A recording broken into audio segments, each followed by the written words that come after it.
Assalamualaikum warahmatullahi wabarakatuh. Masuk ke pelajaran Intro to Database oleh Ilham Rusdi, dosen pembimbing Pak Rengga Asmara, Kimkom USIE, Politeknik Elektronika Negeri Surabaya. Tujuan: memahami DBMS dan komponennya, memahami Entity Relationship Model, memahami SQL, memahami konsep normalisasi. Pokok bahasan: pendahuluan, ER model, model relasional, SQL, dan normalisasi. Pendahuluan. Basis data merupakan kumpulan data yang dapat digambarkan sebagai aktivitas dari satu atau lebih organisasi yang berelasi. Komponen basis data ada 4: entity, relasi, atribut, dan constraint.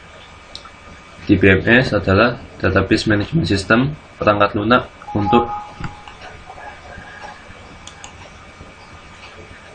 membantu pemeliharaan dan sebagai aktivitas kumpulan data dalam jumlah besar. ER model. Entitas adalah objek dunia nyata yang dapat dibedakan dari objek yang lain. Dalam ER model dikenal beberapa jenis entitas. Entitas kuat dan entitas lemah. Atribut adalah definisi detail dari sebuah entitas. Ada bermacam-macam atribut. Ada single atribut, multiple atribut, derived atribut, dan composite atribut. Relasi adalah asosiasi atau hubungan dari beberapa entitas dengan entitas lain. Terdapat 3 macam bentuk relasi antara entitas atau biasa juga disebut dengan derajat relasi atau rasio kardinalitas. Pertama, one to one to many, many to many. Namun yang sering digunakan hanya one to many aja. Ini hanya ada dalam konsep. Constraint adalah aturan atau batasan pada basis data untuk mengurangi atau menghilangkan redundansi pada database. Notasi pada database El-Masri.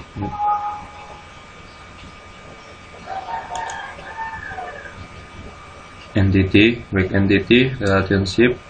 Ini untuk ya seperti ini. Next. Contoh ER model pada suatu instansi atau perusahaan. Ada 2 entitas, employee dan department. Ini untuk relasinya. Nah, ini atribut. Ini merupakan atribut kunci. Entitas kuat ya. Ada atribut kuncinya. Ini juga entitas kuat, memiliki atribut kunci. Ini untuk relasinya. Relasinya apa ini? One to many ya. SQL atau Structured Query Language adalah bahasa pemrograman khusus yang digunakan untuk memanajemen data dalam DBMS. Jenis-jenis SQL adalah DDL, Data Definition Language, DML, Data Manipulation Language, DCL, Data Control Language. Selain ketiga jenis perintah SQL di atas, terdapat juga 2 jenis SQL tambahan. Pertama, Transaction Control Language dan Programmatic SQL. Pertama, DDL atau Data Definition Language, jenis instruksi SQL yang berkaitan dengan pembuatan struktur tabel maupun database. Perintahnya ada 4: create, alter, drop, rename.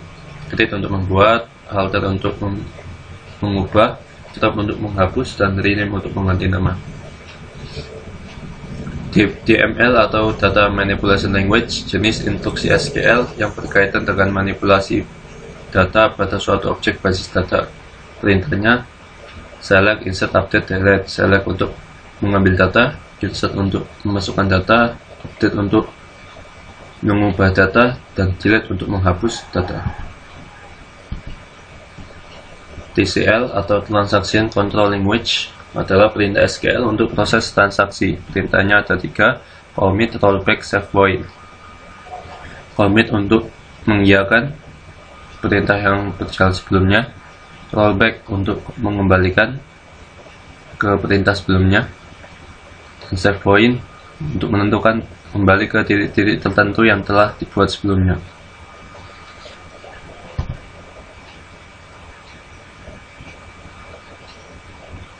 programatik SQL berkaitan dengan subprogram atau storage procedure maupun penjelasan mengenai struktur database. Perintah programatik SQL adalah declare, explain, prepare, describe. Normalisasi. Normalisasi adalah perbaikan skema database ke bentuk yang lebih baik, supaya tidak ada redundansi data pada suatu objek. Bentuk normalisasi adalah normal pertama, normal kedua, normal ketiga, dan seterusnya. Normalisasi. Bentuk normal pertama adalah suatu relasi dikatakan dalam bentuk normal pertama jika hanya dan jika setiap atribut bernilai tunggal untuk setiap atribut bernilai tunggal pada setiap baris. Ini bentuk asalnya seperti ini. Dibuat ini kan ada yang kosong nama dan NIP ada yang kosong. Nah, bentuk normal pertamanya semua row, semua record diisi. Nah, seperti ini. Next. Bentuk normal kedua jika berada dalam normal pertama dan setiap atribut bukan kunci memiliki ketergantungan sepenuhnya terhadap kunci primer. Ya, ini untuk yang selain kunci yang tidak memiliki dependent dengan primary key-nya diikutkan. Seperti ini ya, yang tadi bisa jadi dua. Ini yang tidak, yang ini yang independent, nilai sama nilainya kan independent. Kemudian ini namanya tidak independent, tidak dependent. Normalisasi ketiga jika berada dalam normal kedua dan setiap atribut bukan kunci tidak memiliki ketergantungan transitif terhadap kunci primer. Ya, ini yang bentuk kedua tadi.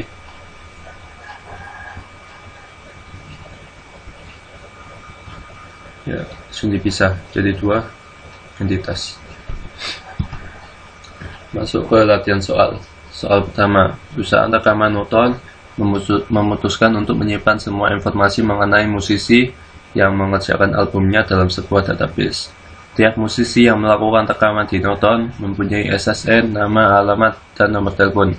Para musisi yang dibayar lebih rendah akan mendapatkan alamat yang sama dengan musisi lain, dan satu alamat mempunyai satu nomor telepon. Ketentuannya, tiap instrumen yang digunakan untuk merekam berbagai macam lagu di Noton mempunyai nama dan kunci musik. Tiap album dicatat di Noton mempunyai judul rekaman, tanggal, dan format. Tiap lagu yang dicatat di Noton mempunyai judul dan pengarang lagu. Tiap musisi mungkin memainkan beberapa instrumen dan tiap instrumen dapat dimainkan oleh beberapa musisi. Tiap album mempunyai beberapa lagu di dalamnya, tapi tidak ada lagu yang muncul bersamaan dalam satu album. Tiap lagu dibawakan oleh satu atau lebih musisi, dan seorang musisi bisa membawakan beberapa lagu. Tiap album dibawakan seorang musisi yang berperan sebagai produser. Seorang musisi bisa menghasilkan beberapa album. Contohnya ini. Di Noton, musisi mempunyai alamat, nama, telepon, dan SSN. Instrumen memiliki kunci, nama. Ya, ini untuk ID instrumennya. Album, ada ID album, judul, dan format, tanggal dibuat. Lagu, pengarang, judul, dan ID lagu. Musisi bisa menggunakan beberapa instrumen musik, dan instrumen bisa juga digunakan oleh beberapa musisi. Berarti hubungannya many to many.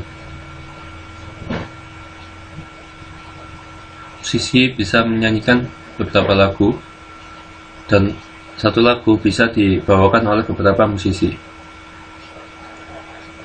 Dan ini satu album memiliki banyak lagu, namun satu lagu tidak mungkin muncul dalam dua album. Ya, seperti ini. Next, soal kedua. Perhatikan skema relasional berikut. EMP works that. Apa saja pilihan yang ada untuk melaksanakan constraint ini pada saat user berusaha untuk menghapus record pada that. Nah, Hapus semua enthalp yang refer ke depth. Semua foreign key yang refer ke depth akan terhapus. Tidak memberikan izin penghapusan. Ya. Bisa ya, ini constraint-nya.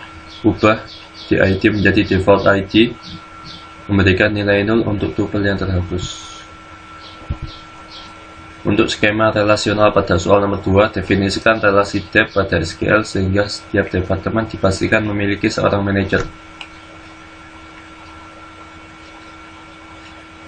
Select DID ename from EMP join box w on ini join d on edit titik. Oke, skema joinnya. Next. Untuk skema relasional pada nomor 2, tuliskan pernyataan SQL untuk menampilkan karyawan yang bekerja di departemen IT. Ename from EMP join box w on ini WAID dan EID joinkan dengan tabel departemen on w di mana departemen adalah IT. Next. Untuk skema relasional pada nomor 2, tuliskan pernyataan SQL untuk menampilkan karyawan yang bekerja di departemen IT dan memiliki usia yang lebih dari usia rata-rata orang yang bekerja di departemen IT.